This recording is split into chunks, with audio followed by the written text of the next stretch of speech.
দীর্ঘ 15 বছর পর জামায়াত ইসলামের রাজধানী নামে খ্যাত সাতক্ষীরার কর্মী সমাবেশে লাখো মানুষের উপস্থিতিতে বিশাল জনসমুদ্রে পরিণত হয়। কর্মী সমাবেশ উপলক্ষে গণমুখী মাঠ দুপুরের আগেই কানায় কানায় পূর্ণ হয়ে যায়।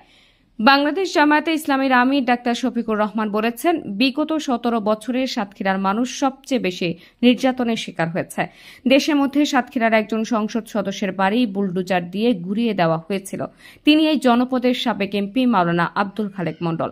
সাতক্ষীরার মানুষের উপর তারা জুলুম করেছে, খুন করেছে, পঙ্গু বানিয়েছেন, ইজ্জতের উপর হাত দিয়েছে, সম্পদ লুটপাট করেছে, মানুষকে তারা তাদের দাসে পরিণত করেছে। সারা দেশে একই অবস্থা ছিল, সবচেয়ে খারাপ অবস্থা ছিল সাতক্ষীরায়। শনিবার দুপুর 2টায় সাতক্ষীরা সরকারি বালক উচ্চ বিদ্যালয় মাঠে অনুষ্ঠিত জেলা জামায়াতের কর্মী সভায় প্রধান অতিথির বক্তব্যে তিনি এসব কথা বলেন। তিনি আরও বলেন, এখানে শত শত মানুষ ফ্যাসিস্টের অত্যাচারে বাড়িঘর ছেড়ে পালিয়ে বেরিয়েছে। আমাদের সন্তানদের জীবনের বিনিময়ে আমরা স্বাধীনতা পেয়েছি, কিন্তু বাংলার আকাশে কিছু শকুন ঘুরে বেড়াচ্ছে। শকুনের দিকে তীর্যক দৃষ্টি রাখতে হবে, কোনো শকুনকে মাটিতে নামতে দেওয়া যাবে না। আগামীতে আমরা একটি সম্প্রীতির বাংলাদেশ বিনির্মাণ করতে চাই। সেই বাংলাদেশে মানুষে মানুষে থাকবে না কোনো ভেদাভেদ, সকল ধর্মবর্ণের মানুষ সমান সুযোগ সুবিধা ভোগ করবে। সমাজে প্রতিটি মানুষের অধিকার আমরা নিশ্চিত করতে চাই। আমরা এমন একটি দেশ গড়তে চাই যেখানে কেউ চাইলেও তার অধিকার পাবে না, না চাইলেও পাবে, এমন একটি বাংলাদেশ দেখতে চাই যেখানে আমার মা বোনেরা ঘরে বাইরে এবং রাস্তাঘাটেও সুরক্ষিত থাকবে, তারা থাকবে মর্যাদার সাথে। আমরা বাংলাদেশের দায়িত্ব যুব সমাজের হাতে তুলে দিতে চাই। সাতক্ষীরা জেলা জামায়াতের আমির উপাধ্যক্ষ শহীদুল ইসলাম মুকুলের সভাপতিত্বে কর্মী সম্মেলনে বিশেষ অতিথির বক্তব্য করেন কেন্দ্রীয় নির্বাহী পরিষদ সদস্য অধ্যক্ষ মোহাম্মদ ইজ্জতুল্লাহ, কেন্দ্রীয় সাংগঠনিক সম্পাদক মুহাদ্দিস আব্দুল খালেক, সাবেক এমপি গাজী নজরুল ইসলাম, সাবেক জেলা আমির মুহাদ্দিস রবিউল বাশার প্রমুখ।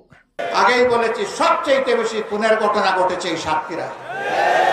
তারপরে আপনাদের পার্শ্ববর্তী জেলা ঝিনাইদহ, এইভাবে বিভিন্ন জায়গায় খুনের তাণ্ডব চালানো হয়েছে।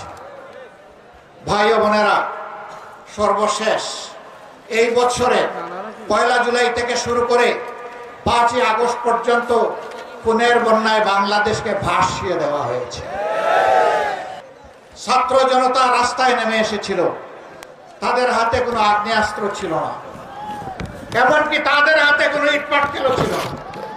তারা শান্তিপূর্ণভাবে দাবি আদায়ের জন্য রাস্তায় নেমেছিল। কোটা সংস্কারের জন্য, কোটা বাতিলের জন্যও নয়। তারা বলেছিল, যৌক্তিক কোটা দেন, আমাদের আপত্তি নাই, কিন্তু কোটার নামে জাতির সাথে, মেধার সাথে তামসা করবেন, তা আমরা মানব না।